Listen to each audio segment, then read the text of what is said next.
Hello కక్క, ఇక్కడ నుంచి అయితే కంటిన్యూ చేసేద్దాం. నేను ఎక్కడికి వెళ్తున్నా అనేది మీకు తెలిసిందే, కామెంట్ చేయండి. ఇక ఆ థియేటర్ లో టికెట్ దొరకలేదు కాబట్టి ఇంకో థియేటర్ కి అయితే వచ్చేసాము. మరి ఈడున్నాయో లేదో తెలుసుకుందాం. మనం ముందుకైతే వెళ్దాము కౌంటర్ దగ్గరికి. మొత్తానికైతే మేమైతే సాధించేసాం దేవరా టికెట్స్. సో ఈ వ్లాగ్ అనేది ఫుల్ వ్లాగ్ ఇవాళ రిలీజ్ అవుతుంది. ఎవరైతే మిస్ కావద్దు అనుకుంటున్నారో అండ్ సబ్స్క్రైబ్ చేసుకున్న వాళ్ళు ఎవరు ఉంటే సబ్స్క్రైబ్ చేసుకోండి.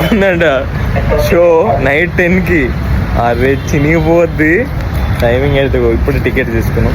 సో ఇంకా 2 hours టైం ఉందని చెప్పి మనం ఎక్కడికి వెళ్తున్నామో మీకు తెలిసి ఉంటే ప్లీజ్ కామెంట్ చేయండి. మొత్తానికి అయితే దేవరా టికెట్స్ దొరికినాయి కాబట్టి నాకైతే హ్యాపీనెస్ మామూలుగా లేదు. అండ్ ఫస్ట్ ఆఫ్ ఆల్ నేను థియేటర్లో ఫస్ట్ టైం ఎన్టీఆర్ అన్న చూడబోతున్నాను. ఇంతవరకు నేను థియేటర్లో చూడలేదు. ఫస్ట్ టైం అంటే ఫస్ట్ టైము. సో ఎన్టీఆర్ అన్నని బిగ్ స్క్రీన్లో చూస్తే ఎంత బాగుంటుందో చూడాలి. మీరు కూడా దేవరా మూవీ చూస్తే ఎలా ఉందో కామెంట్ చేయండి. వేరే ఏ సినిమాలో ఫస్ట్ టైం కర్నూలు మల్టీప్లెక్స్ కోతున్నా. నెక్స్ట్ షార్ట్ వీడియోలో కంటిన్యూ చేసేద్దాం. ప్లీజ్ సబ్స్క్రైబ్ చేసుకోండి కదా.